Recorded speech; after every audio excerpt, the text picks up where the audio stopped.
कहते हैं ना, नजर को बदलो तो नजारे बदल जाते हैं, नजर को बदलो तो नजारे बदल जाते हैं, सोच को बदलो तो सितारे बन जाते हैं।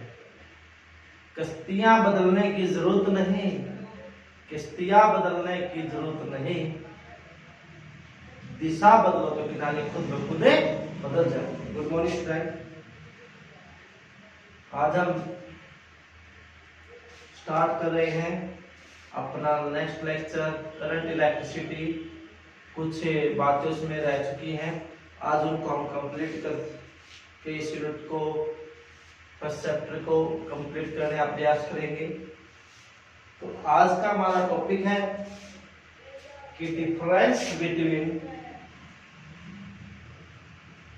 एसी एंड डीसी, कि एसी और डीसी में क्या फर्क होता है।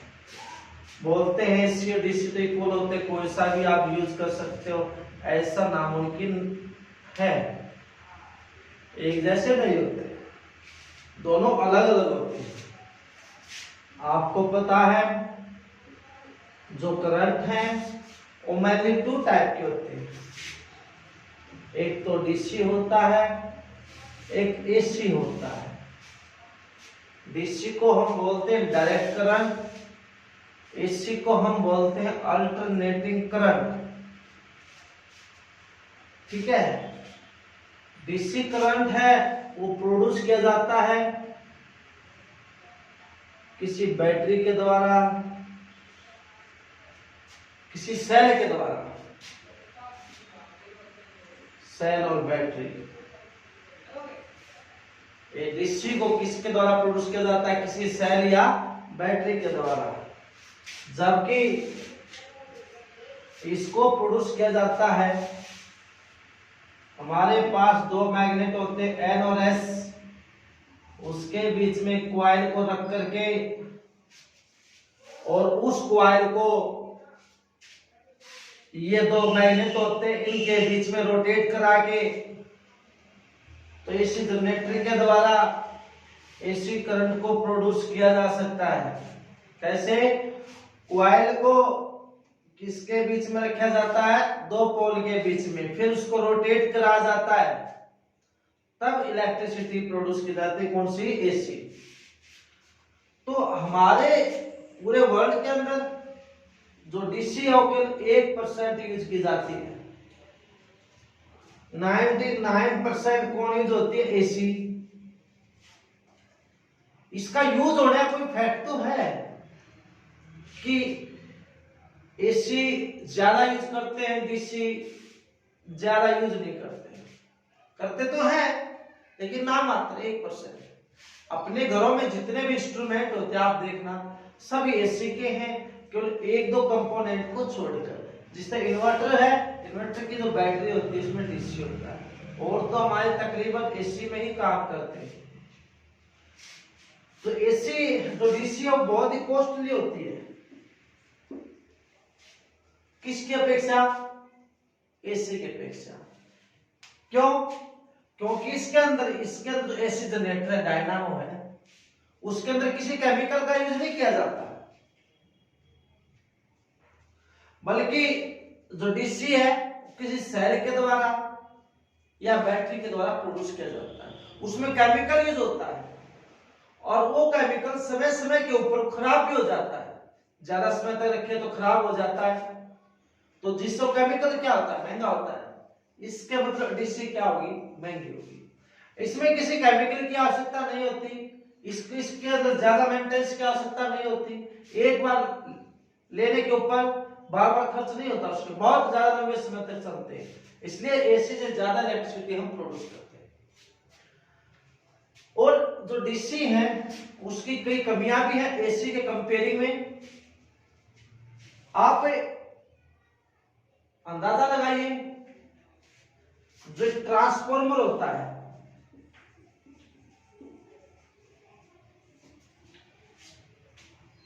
वो एसी में यूज किया जाता है, कभी डीसी में यूज नहीं किया जाता। ट्रांसफार्मर एसी के अंदर काम करता है, कभी डीसी में यूज नहीं किया जाता। ट्रांसफॉर्मर क्या, ट्रांसफॉर्मर जो फॉर्म को चेंज कर दे, अल्टरनेटिंग जो करंट है वोल्टेज है उसको चेंज करने का काम करता है। Which change the alternating current और वोल्टेज, जो करंट और वोल्टेज को चेंज करता है वो क्या होता है, ट्रांसफॉर्मर होता है। तो वो एसी में काम करता है, लेकिन डीसी में कभी ट्रांसफॉर्मर काम नहीं करता, क्योंकि डीसी करंट में कभी करंट चेंज नहीं होता, हमेशा स्ट्रेट लाइन में फ्लो करता है। तो ट्रांसफॉर्मर हमेशा एसी में ही काम करेगा। अब देखिए, मान लो हमारे आपने देखा बड़े बड़े पोल होते हैं, टावर होते हैं,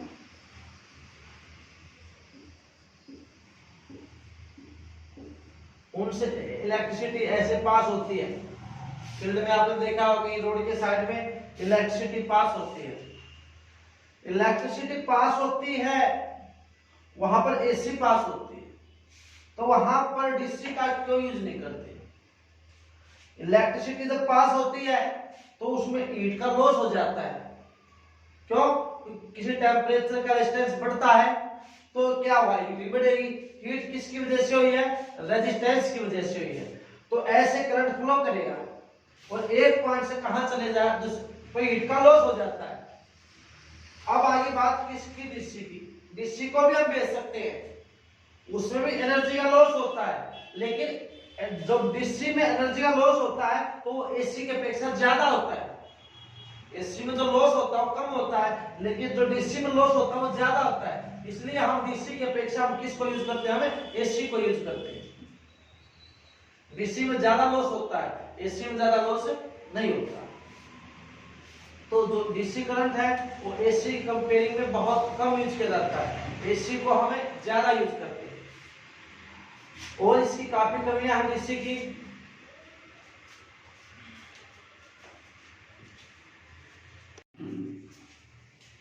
आगे आता है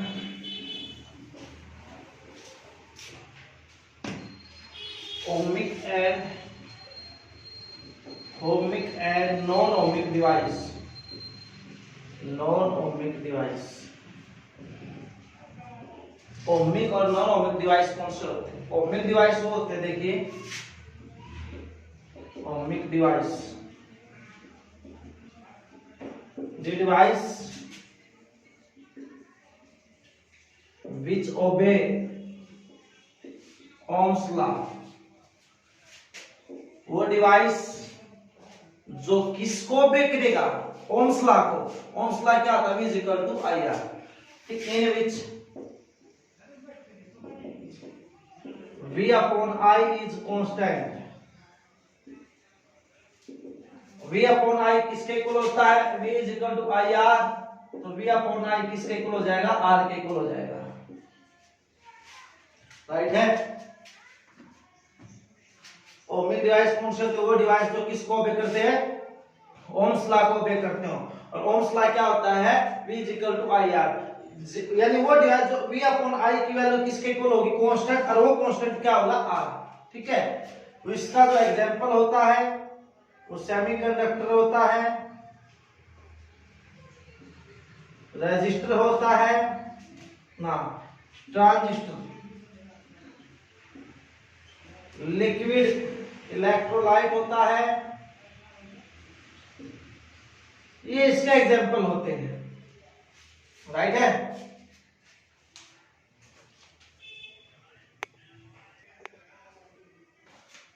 ठीक है, ये सेमीकंडक्टर है, ट्रांजिस्टर है, लिक्विड इलेक्ट्रोलाइट, ये क्या इसके एग्जांपल है। एक होता है non ohmic device,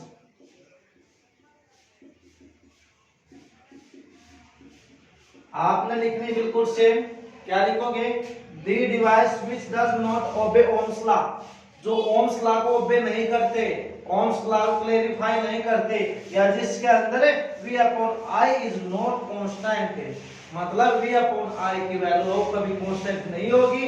V upon I की वैल्यू क्या होती रहेगी, हमेशा चेंज होती रहेगी, वही क्या होगा, नॉन ओमिक डिवाइस होगा।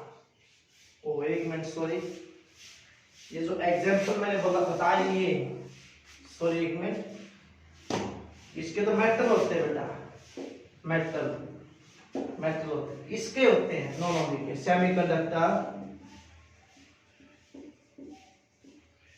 लिक्विड, इलेक्ट्रोलाइट, ट्रांजिस्टर, ये होते हैं इसका एग्जाम्पल। तो ये तो इसके सॉरी बेटा, नॉन ओमिक के क्या होते हैं? सेमीकंडक्टर, लिक्विड, इलेक्ट्रोलाइट और ट्रांजिस्टर। ये क्या होते हैं जो हम सलाखों पे नहीं करते। कहने का मतलब ग्राफ किस में ना हो? स्ट्रेट लाइन में। और इसका ग्राफ किस में होगा? एक स्ट्रेट लाइन में। इसकी और इसकी आपस में कुछ कमियां भी हैं। ओमिक डिवाइस के ऊपर नॉन ओमिक डिवाइस की कुछ कमियां हैं। क्या कमियां हैं? एक तो V और I के बीच में, पहली कमी तो क्या है? V और I के बीच में ग्राफ है नॉन लीनियर होता है। लिमिटेशन नंबर 1, ग्राफ बिटवीन, लिखना the graph between V and I is not in a linear line. एक लीनियर लाइन में नहीं होगा, क्योंकि कांस्टेंट तो होती है, चेंज होती रहती है। एक तो उसका ये होगा। दूसरी क्या होगा? दूसरा हमारे पास राइट है।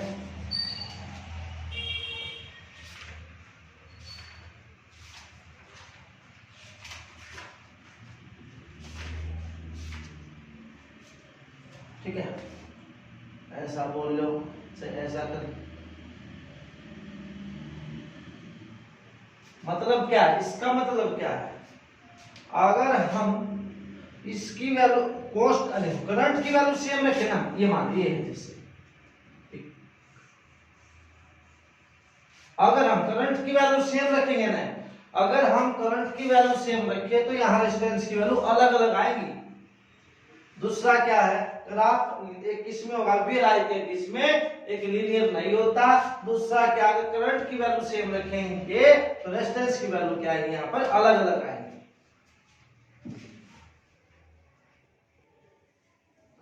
तो मैं एक बार लिखा देता हूं इसकी limitation. Number 1, the graph between V and I is non linear, मतलब एक स्ट्रेट लाइन में नहीं होगा। V और I के बीच में ग्राफ एक स्ट्रेट लाइन में नहीं होगा। ठीक है। दूसरा,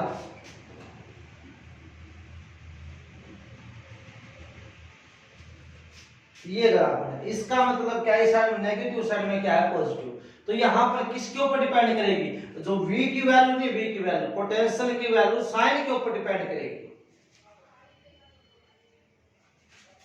तो V और I के सेकंड पॉइंट में क्या लिखोगे? The relation between V and I is depend on sign of V। देखना, the relation between V and I is depend on sign of V। और V क्या है? पोटेंशियल। पोटेंशियल के साइन के ऊपर क्या करेगी? V और I की वैल्यू डिपेंड करेगी। मतलब जो उसका ग्राफ बनेगा ना, वो V के आधार के ऊपर बनेगा। ठीक है। थर्ड में क्या लिखना है?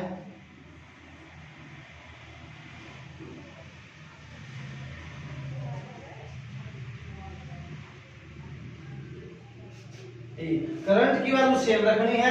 करंट की वैल्यू क्या रखनी? सेम। और आर की वैल्यू क्या होती जाएगी? चेंज हो जाएगी। क्यों? ऑनोमिक डिवाइस होते हैं क्या जिसमें आर की वैल्यू चेंज होती है, कभी आर की वैल्यू सेम में नहीं रहती।